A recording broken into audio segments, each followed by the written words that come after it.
আজি যদিও আনুষ্ঠানিকভাৱে আপোনাসৱৰ সন্মুখত শ্ৰীমদ ভাগৱতৰ ব্যাখ্যাৰ বাবে আমি আসন গ্ৰহণ কৰা হৈছে, সেয়া একমাত্ৰ এটা আনুষ্ঠানিকতাহে। কাৰণ প্ৰকৃতাৰ্থত আমাৰ কথাখিনি, আমাৰ উপস্থাপনখিনি, আমাৰ দৰ্শনখিনি, আমাৰ চিন্তাখিনি আমি যিমানেই শাস্ত্ৰীয় মৰ্যাদাৰে, যিমানেই শাস্ত্ৰৰ শৈলীয়ে ক'বলৈ চেষ্টা নকৰোঁ কিয়, তাত নিজা ব্যক্তিগত দৰ্শন, ব্যক্তিগত চিন্তা, ব্যক্তিগত ধাৰণাৰ যৎকিঞ্চিত হ'লেও প্ৰভাৱ থাকি। কিন্তু শাস্ত্ৰীয়ৰে মাৰ্গতে এটা সিদ্ধান্ত আছে যে সামান্য এনে সাধাৰণ পুখুৰী এটাৰ পানীখিনিৰ কোনো মূল্য নাথাকে, কিন্তু সেই পুখুৰীৰ পানীত যেতিয়া বোলে গংগা জল সামান্য অকণমানো মিশ্ৰিত কৰা যায়, তেতিয়াহ'লে সেই সামান্য পুখুৰীৰ জলখিনিও গংগা জললৈ পৰিৱৰ্তন হয়। তদনুৰূপতি আমাৰ সেই উপস্থাপন, আমাৰ সেই দৰ্শনৰ মাজত যিখিনি সময়ত ঈশ্বৰৰ প্ৰসংগটো স্পষ্ট ৰূপত প্ৰকাশ পাব, নিজ নিজ বুদ্ধি অনুসাৰে, নিজ নিজ চেতনাৰ স্তৰ সাপেক্ষে আপোনাসৱে তাৰ গ্ৰহণ কৰিব লগাখিনি গ্ৰহণ কৰিব, আৰু যদি তাত কিবা বৰ্জন কৰিবলগীয়া বুলি ভাবে, তেতিয়াহ'লে তাক স্ব ইচ্ছাই বৰ্জন কৰিব। আৰু আৰম্ভণিতেই এটা কথা আমাৰ ফালৰ পৰা মই প্ৰকাশ কৰিব বিচাৰিছোঁ যে হয়, কিবা বিশৃংখলিত পৰিৱেশ সৃষ্টি নহওক বুলিয়েই চাগৈ উদযাপন সমিতিয়ে ইয়াত এখন ফলক লিখি থৈছে যে ব্যাখ্যাকাৰকক প্ৰশ্ন কৰা নিষেধ। কিন্তু মই এই স্থানৰ পৰা আপোনাসৱক খোলাকৈ কৈছোঁ, কথাখিনি কৈ যাওঁতে স্বাভাৱিক কথা, সংশয়টো আহিব ন। ময়ো সকলো কথা বুজি পেলাই ইয়াত ভাগৱত কথা বহিবলৈ বহা নাই, আৰু আপোনাসৱেও সকলো কথা বুজি ইয়াত বহি থকা নাই। আমি বহুত ক্ষুদ্ৰতকৈ ক্ষুদ্ৰ কথা জানো। ব্যাখ্যা অনুষ্ঠান বা ধৰ্ম আলোচনী যিকোনো এটা অনুষ্ঠান এইবাবেই পতা যায় বা আয়োজন কৰা যায়, যাতে সেই স্থানত বহি আমি নিজৰ ভাৱৰ আদান প্ৰদানেৰে ধৰ্ম, আধ্যাত্মিকতা, ভক্তি সম্পৰ্কত যিখিনি মনত সংশয় থাকে, সেইখিনি যাতে আমি নিবাৰণ কৰি ল'ব পাৰোঁ, আপোনাৰ পৰা মই লৈ, মোৰ পৰা তেখেতে লৈ, তেখেতৰ পৰা ইজনে লৈ, হয়নে? গতিকে আৰু হয়, প্ৰশ্ন কৰাৰো এটা পদ্ধতি আছে, কিন্তু পদ্ধতিলৈ মই এতিয়া যাব বিচৰা নাই।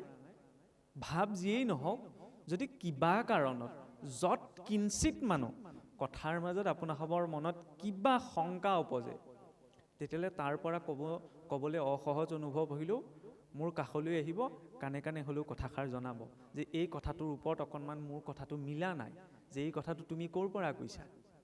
কাৰণ কেৱল আনুষ্ঠানিকতা ৰাখি মই ইয়ালৈ আহিছোঁ, মই ইয়াৰ ওপৰত দুটামান কথা ক'ম, যথা সময়ত মই গুচি যাম। মই ওলোটাই আপোনালোকলৈ ফোন কৰিও নুসুধো যে আপোনালোক ভালে আছেনে, ভাগৱত কথাৰ পৰা কি বুজিলে, কেতিয়াও নুসুধো। সুধিম জানো? নুসুধো। কেৱল এটা ফ্ল'ত থাকিয়ে ভক্তিটো নহয়, নহয় জানো? কিবা এটা পাৰ্মানেণ্টকৈ থাকিব লাগিব। আৰু এইটোও নাভাবিব যে মাধুৰ্য আহিছে, মাধুৰ্য ইয়াত ভাগৱতৰ কাহানিও নুশুনা নোপজা কথা কিছুমান কৈ সকলোৰে মন মগজুত ক্ৰিয়া কৰিব। কথা একেখিনিয়ে, নহয়নে? তাকে খালি উপস্থাপন কৰা পদ্ধতিটো সকলোৰে বেলেগ। আৰু আনটো ফালৰ পৰা চাবলৈ গ'লে,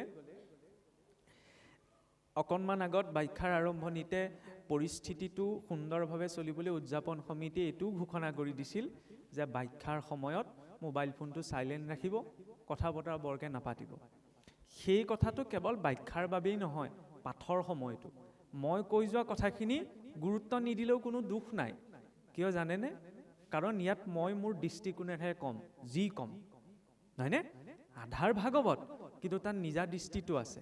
কিন্তু যেতিয়া ভাগৱতৰ প্ৰত্যক্ষ বাক্য উচ্চাৰণ হয়, সেইখিনি সময়ত যদি মই নিজৰ গুৰুত্বতাটো তাক দিব নোৱাৰোঁ, দুখনীয় সেইটো বেছি হয়। আৰু যিমানখিনিলৈকে কথা শুনাত আছে, কথা শুনাৰ প্ৰসংগ আছে ন, কোনোবা এজন ঘৰত বহি আছে, নামঘৰলৈ আহিব পৰা নাই কিবা কাৰণত, কিন্তু যদি তেওঁৰ মন আছে, হয়নে, তেওঁ ঘৰৰ বিচনাৰ পৰা হ'লেও শুনি থাকিব। আৰু যদি মোৰ মনটো নাই, তেতিয়াহ'লে মই ফোনটো চাইলেণ্ট কৰিও মনে মনে বহি থাকিও মই শুনি থাকিব নোৱাৰোঁ, কাৰণ মোৰ মনটোত বেলেগ চলি থাকিব, নহয়নে? সেই ভিতৰৰ যিটো প্ৰক্ৰিয়া, সেইটো আমি কাৰোবাক নিৰ্দেশনা দি পৰিৱৰ্তন কৰিব নোৱাৰোঁ। সেইবাবে কথা কোৱা হৈছে যে য়তো ভাৱ ততো ভৱতি, যে যেনে ধৰণৰ ভাৱ থাকিব তেনেধৰণৰ চিন্তাধাৰা দৰ্শনেই মনত প্ৰকট হ'ব। আজি এতিয়া আপোনাৰ খবৰ ইয়াত শ্ৰীমদ ভাগৱত শ্ৰৱণ কীৰ্তনৰ ৪ৰ্থ দিন, নহয়নে? ইতিমধ্যে অসমৰ গণ্যমান্য বহুকেইজন ব্যাখ্যাকাৰ, সুবক্তা, সুআলোচকে আপোনাৰ খবৰ সন্মুখত শ্ৰীমদ ভাগৱতৰ ব্যাখ্যা আগবঢ়াই গৈছে। গতিকে যেতিয়া তেৰা সমস্তই ভাগৱতৰ আধাৰত ভক্তি মাৰ্গৰ কথাখিনি আপোনাৰ খবৰ আগত উপস্থাপন কৰি গৈছে, গতিকে তাৰ ওপৰত আকৌ মই মলম লগাবলৈ মোলৈ বাকী নাই। গতিকে মই অকণমান ব্যক্তিগত ধাৰাৰেহে দুটামান কথা আজি উপস্থাপন কৰিম। আৰু তৃতীয় কথাটো হ'ল কি, সময় যিয়েই নহওক, এতিয়া লাহে লাহে গম পাব, যেতিয়া ছাগলীৰ মুখখন খোল খায় তেতিয়া সহজে বন্ধ নহয়। আৰম্ভণিতে বহি ভাল লাগিব, আৰু ৮ ঘণ্টা ২ ঘণ্টাৰ পাছত কেতিয়া উঠি যাওঁ লাগিব।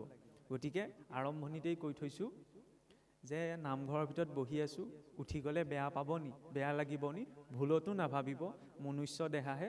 যদি আমনি পায় স্ব ইচ্ছাই উঠি যাব, আৰু যদি আমনি পায় কৈ দিব যে সামৰিব লাগে। কাৰণ মই ভাল পোৱা নোপোৱাৰ পৰা ইয়াত একো পৰিৱৰ্তন নহয়, আপুনি ভাল পোৱা বেয়া পোৱাৰ পৰা একো পৰিৱৰ্তন নহয়। ভাৱটো একমাত্ৰ ঈশ্বৰেহে জানে।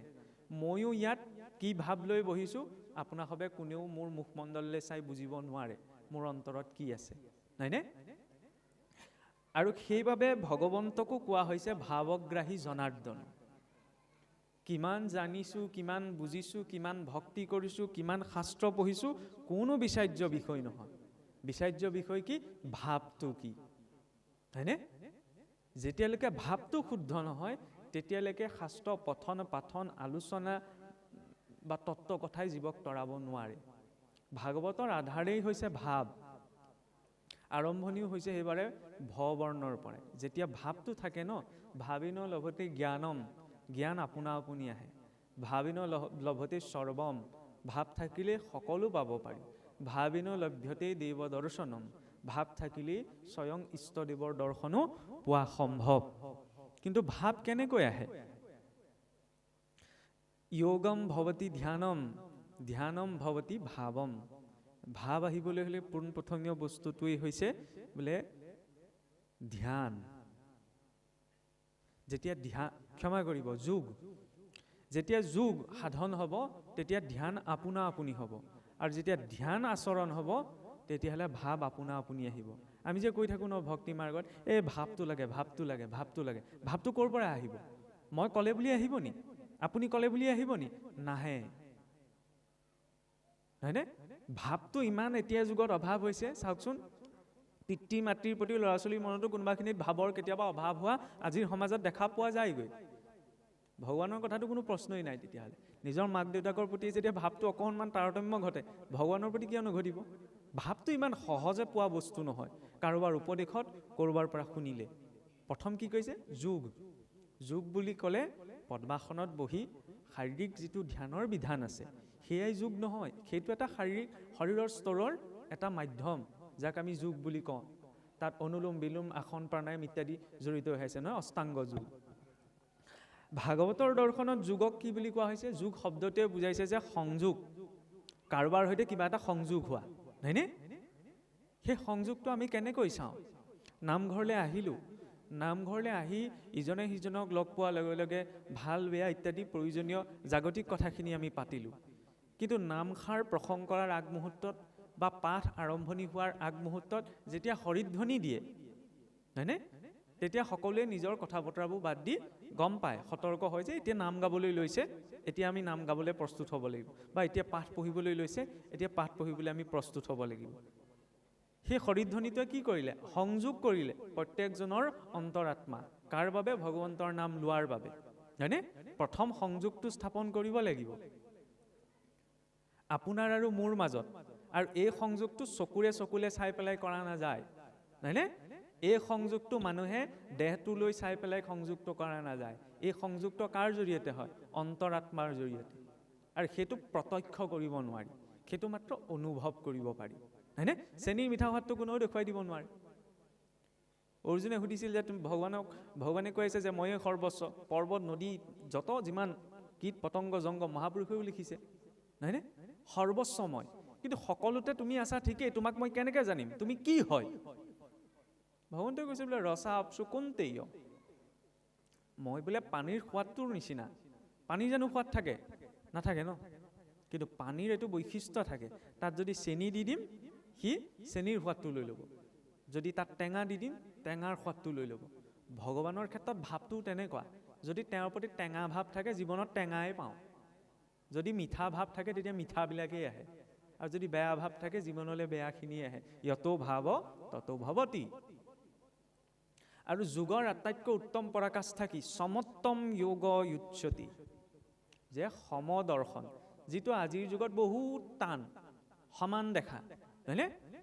সমাজত সমান দেখা বাদেই দিয়ক, পৰিয়ালতে আমি সমান নেদেখোঁ, হয়নে নহয়? নিজৰ পৰিয়ালৰ মানুহকেইটাৰ ভিতৰতে সমানতা আমাৰ নাথাকে, তাৰপিছত আমি বিশ্বত সমানতা দেখাৰ কথা কৈ থাকোঁ, বহুত দুৰ্লভ। আৰু সেই সমানতা কেতিয়া আহিব? যেতিয়া এতিয়া বুজা যায় যে মই যিকেইটা বস্তুৱে মোক বনাইছে সেই একেকেইটা বস্তুৱে আপোনাকো বনাইছে, হয়নে? তাৰ উপস্থাপনটো বেলেগ। মানুহ একেটাই কৃষ্ণৰ ভাও লৈছে, একেটাই দৈত্যৰ ভাও লৈছে, একেটাই ঋষিৰ ভাও লৈছে, একেটাই গায়নৰ ঘাটটোও মাৰিছে। মানুহ কিন্তু একেটাই আছে, সাজ সজ্জাটো বেলেগ, হয়নে? যেতিয়া এইটো চিন্তা আহে যে সেই ঈশ্বৰ এজনেই আৰু তেওঁৱেই সৰ্বস্বকে সৃষ্টি কৰিছে, সেয়া লাগিলে মনুষ্য কি অনুপৰমাণুটোলৈকে, হয়নে? আমি যদি আন্তৰিকভাৱেও চাওঁ আমাৰ শৰীৰটো কিহে গঠন কৰে, আমি স্কুলত পঢ়িবলৈ পাওঁ কোষ বোলে মনুষ্য শৰীৰটো গঠনৰ একক, হয়নে? কিন্তু কোষটো আটাইতকৈ সূক্ষ্ম একক নহয়, তাতোতকৈ তাৰ ভিতৰত সোমাই গ'লে বোলে এটা কোষ কেন্দ্ৰ থাকে, হয়নে? কোষ কেন্দ্ৰটোৰ ভিতৰত DNA থাকে, বংশগতিৰ বাহক, যি প্ৰজন্ম ধৰি এতিয়ালৈকে আপুনি মই এতিয়া যিটো শৰীৰ পাই আছোঁ, এইটো শৰীৰ নিজেতো গোটাই লোৱা নহয়। এই শৰীৰটোৰ ওপৰত আপোনাৰ মোৰ পিতৃ পিতামহ পৰ পিতামহ উৰ্ধ পিতামহ সেইসকলৰ জেনেটিক্সটো আছে, সেইকাৰণে এই শৰীৰটো, হয়নে? আৰু সেই বংশগতিৰ বাহক যিটো অংশত সোমাই থাকে, তাক যদি টানি যদি উলিয়াই দিবলৈ হয়, আমাৰ গোটেই পৃথিৱীখন চাৰিপাক বোলে বান্ধি পেলাব পৰা যাব।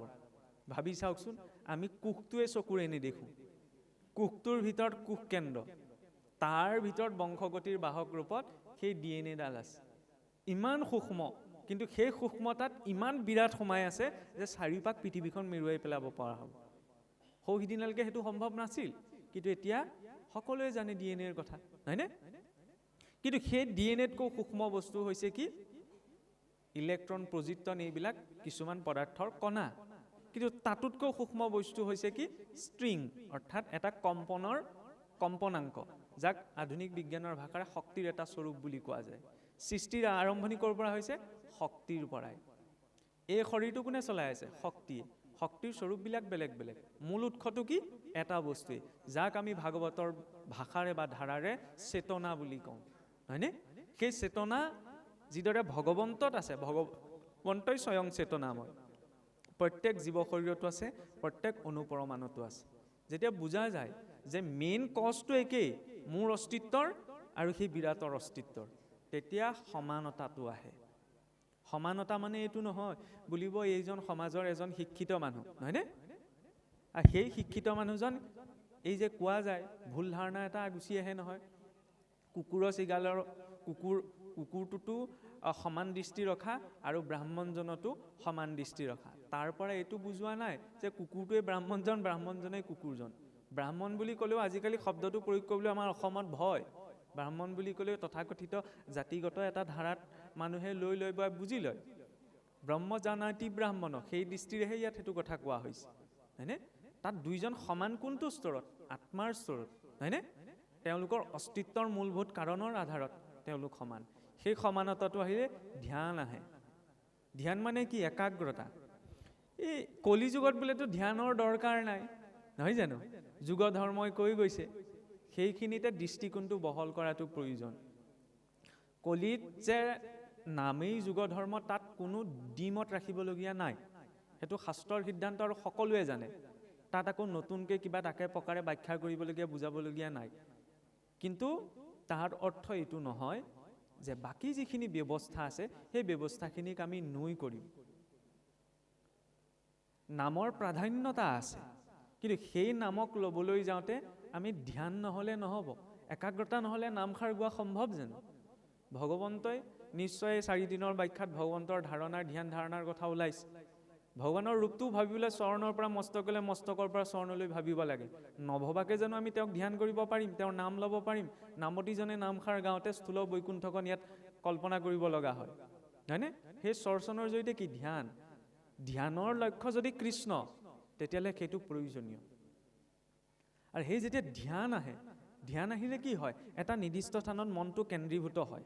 নাম যে ক'লে, এক শৰণৰ কথা যে ক'লে, কিয়?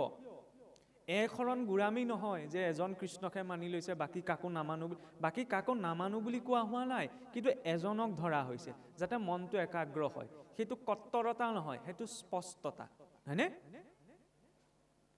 আজি এতিয়া মই কথাত প্ৰসংগ লাগি কৈছোঁ, আজি বসন্ত পঞ্চমী, সৰস্বতী পূজা, হয়নে? সৰস্বতী পূজা বুলি ক'লে আমি এতিয়া বৈষ্ণৱ মাৰ্গত আছোঁ, নাকটো কুচাই দিম নি? নিদিওঁ আমি, হয়নে? বিদ্যাৰ অধিষ্ঠাত্ৰী বুলি আমাৰ শাস্ত্ৰসমূহত আছে, সেইটো কথা বেলেগ। কিন্তু আমি বৈষ্ণৱ মাৰ্গত থাকি কৃষ্ণক উপাসনা কৰোঁ। তাৰ উদ্দেশ্য কি? কৃষ্ণক মনাৰ অৰ্থ এইটো নহয় যে আমি কাৰোবাক নিন্দা কৰোঁ, হয়নে? সেইটো স্পষ্টতা। আমি এজন ঈশ্বৰক ধৰি আগবাঢ়িব লাগিব।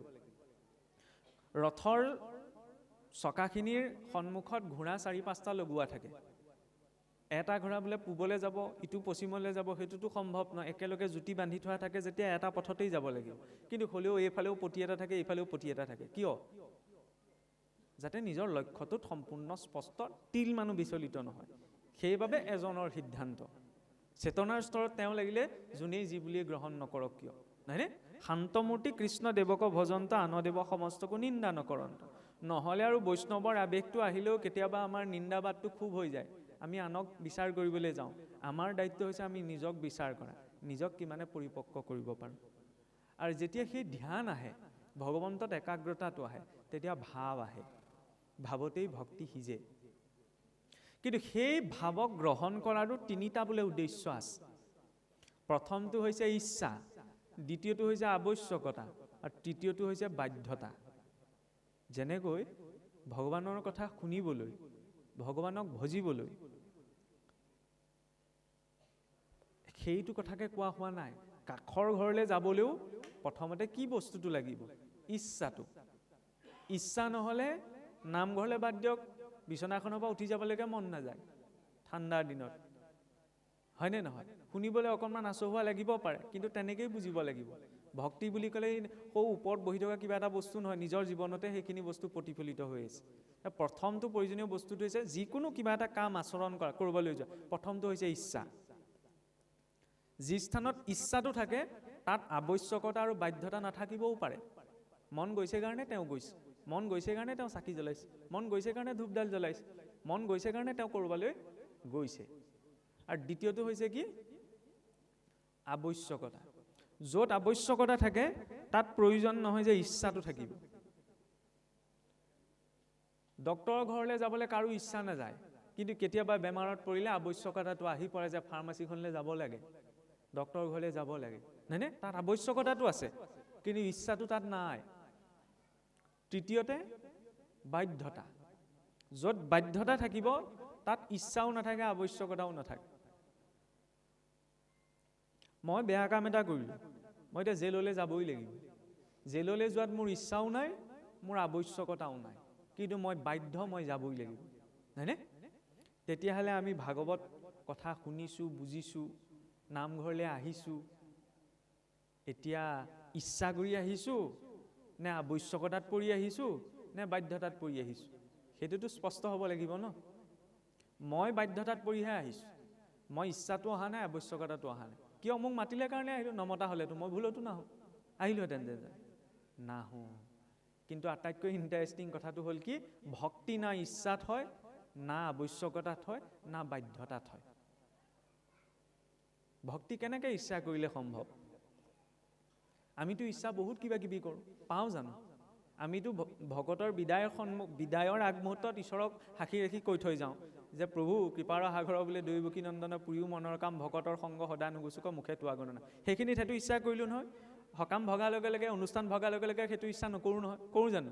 খোৱা সময়ত কোনোবাই ভকতৰ সংগ বিচাৰে জানো? নিবিচাৰে নহয়। শুবলৈ যোৱা সময়ত কোনোবাই ভকতৰ সংগ বিচাৰে জানো? নিবিচাৰে নহয়। ক'ৰবাত ফুৰিবলৈ যোৱা সময়ত কোনোবাই ভকতৰ সংগ বিচাৰে জানো? নিবিচাৰে। ইচ্ছা কৰিয়ে কেৱল ভগৱন্তক পাব পৰা নাযায়, কাৰণ আমাৰ ইচ্ছা সংসাৰজনিত, ঈশ্বৰজনিত নহয়। দ্বিতীয়তে আৱশ্যকতা। আমি ভক্তিৰ ধাৰাটোত প্ৰায় 80% আমাৰ ভাৱটো এনেকুৱা আৱশ্যকতাত পৰিহে আমি জড়িত হওঁ, হয়নে? এইবিলাক অকণমান ধৰ্ম কৰ্ম কৰিলে মন মগজুবিলাক ভাল হৈ থাকে, পৰিয়ালৰ অকণমান গ্ৰহ দুখ, কালদুখ, দৈৱ দুখ এইবিলাক অকণমান খণ্ডন হৈ থাকে, হয়নে? তেনেকুৱা সেইটো বেয়া কথা নহয়, সেইটো মানুহৰ চেতনাৰ স্তৰ যে আৱশ্যকতাত পৰি তেওঁ ধৰ্ম আচৰণ কৰিছে। আৰু তৃতীয়টো পক্ষই বাধ্যতাত পৰি কৰে। এতিয়া নগ'লে গাঁৱৰ কোনোবা এজনে বেয়া দেখিব বা ঘৰৰ কোনোবা এজনে বেয়া পাব, বা এতিয়া কথাষাৰ কৈ থৈ গ'ল নগ'লেও নহয়, যাবই লাগিব আৰু সেইটো বাধ্যতা। এই তিনিওটা বস্তু সংসাৰত লাগে। ভক্তিত কি লাগে? কৃপা। বিনা কৃপাত কোনো ঈশ্বৰ ভক্তি কৰিব নোৱাৰে।